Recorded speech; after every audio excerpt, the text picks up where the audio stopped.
আজি মই লৈ আহিছোঁ এটা নতুন ষ্টাইলৰ ৰেচিপি। মই পিছে এই ৰেচিপিটোৰ নাম নাজানো, কোনোবাই যদি জানে মোক জনাবচোন। এইটো কাবেলি বুটৰ ঘুগুনি হয়, তাত মই বেচনৰ পকৰি দি পেলাই বনাইছোঁ। এইটো খাবলৈও বহুত ভাল হয় আৰু দেখিবলৈও বহুত ধুনীয়া হয়। এবাৰ এনেদৰে বনাই চাবচোন। মই কাবেলি বুটখিনি কালি ৰাতিয়ে তিয়াই থৈছিলোঁ। ৰাতি আগদিনাখন তিয়াই থ'লে পাছদিনাখনলৈ ধুনীয়া হয় সিজোৱাটো, সেইকাৰণে আপোনালোকে আগদিনাখনেই তিয়াই থ'ব। মই এনেকৈ কুকাৰটোত কাবেলি বুটখিনি লৈ লৈছোঁ, লগতে আলু 3টামানো লৈ লৈছোঁ এনেকৈ ফালি ফালি। তাতে অকণমান নিমখ দি পেলাই অলপ জোখমতে, যাতে বুটখিনি ডুব খাই যায় সিমানটোকে পানী লৈ ল'ব।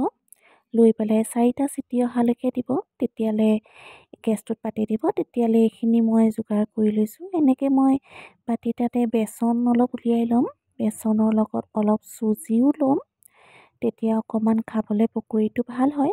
তাৰপাছতে কালাৰিং, জিৰা, ধনিয়া এনেকৈ মই মছলা অলপ দি দিছোঁ। তাতে নিমখ অকণো দি দিছোঁ। ধুনীয়াকৈ মিলাই ল'ম। মিলাই লৈ অলপ অলপকৈ পানী দি এইখিনি মই মিলাই ল'ম। সৰহকৈ পানী দি নিদিব, জোখমতে অলপ অলপকৈ দি প্ৰথমতে মিলাই ল'ব। তাৰপাছত মই এনেকৈ মিলাই হোৱা পাছত মই বেকিং পাউডাৰ অকণমান দি দিম। বেকিং পাউডাৰ অকণ দি ধুনীয়াকৈ মিলাই লৈ কেৰাহীখনত তেল দি এনেকৈ সৰু সৰুকৈ পকৰি কৰি বনাই যাব। বৰ ধুনীয়া ধুনীয়া হয় পকৰিকেইটা, একদম ফুলি ফুলি যায়। এনেদৰে আপোনালোকে বনাই ল'ব। বনাই এয়া মই প্লেট এখনতে উলিয়াই লৈছোঁ চব। তাৰপাছতে এইখিনি বনাওঁ মানে এই ঘুগুনিখিনি ধুনীয়াকৈ হৈ গ'ল। 4-5টা চিটি দিয়াৰ পাছতে ঘুগুনিখিনি ধুনীয়াকৈ দেখিছেনে কিমান ধুনীয়াকৈ সিজি গৈছে। এতিয়া মই প্লেটখনতে পিঁয়াজ আৰু বিলাহী লৈ লৈছোঁ। একেলগতে মই সেইখিনি পিচি ল'ম।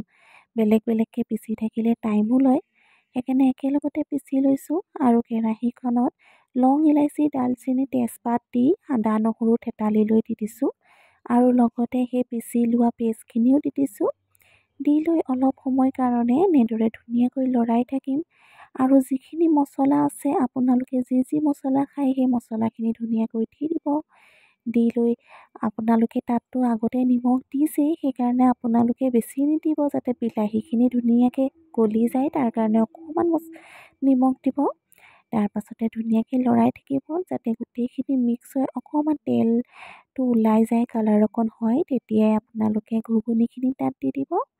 ঘুগুনিখিনি দিয়াৰ পাছতে অকণমান পানী দি ধুনীয়াকৈ এইখিনি লৰাই থাকিব। উতল অহাৰ লগে লগে আপোনালোকে বেচন আৰু চুজিয়েদি বনাই থোৱা পকৰিখিনি ধুনীয়াকৈ দি দিব।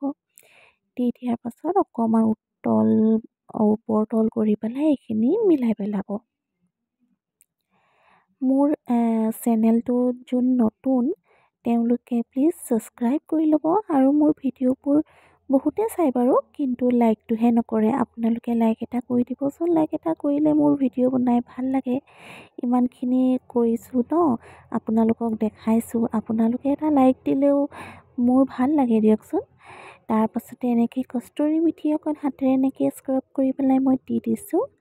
দিয়াৰ পাছতে অকণমান মই পানী কম হোৱা দেখাৰ কাৰণে চুজিৰ যোনটো চুজি আৰু বেচনৰ যিটো পকৰি, সেইটোৱে অকণমান পানীটো শুহি লৈছে, সেইকাৰণে মই পানী অকণমান দি দিছোঁ।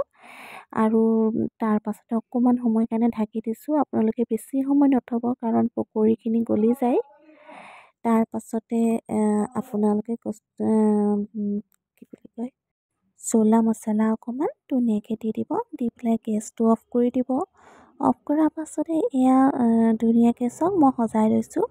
আপোনালোকে এইখিনি দেখিবলৈও বহুত ধুনীয়া হয় আৰু আলহীক দিও ভাল লাগে। আৰু আপোনালোকে নিজে খাবলৈও বহুত টেষ্টি হয় এইটো। আপোনালোকে এবাৰ এনেকৈ বনাই খাই চাবচোন। আৰু কোনোবাই যদি এনেকৈ বনাই খাইছে, এই ৰেচিপিটোৰ নামটো যদি কোনোবাই জানে মোক কমেণ্টত জনাব। আৰু এটা লাইক কৰি দিব। আৰু যোনে যোনে ছাবস্ক্ৰাইব নাই কৰা, তেওঁলোকে মোৰ ভিডিঅ'টো ছাবস্ক্ৰাইব কৰি দিব। আৰু যোনে যোনে মোৰ ফেচবুকত চাই আছে, তেওঁলোকে মোক ফ'ল' কৰি দিব। Thank U.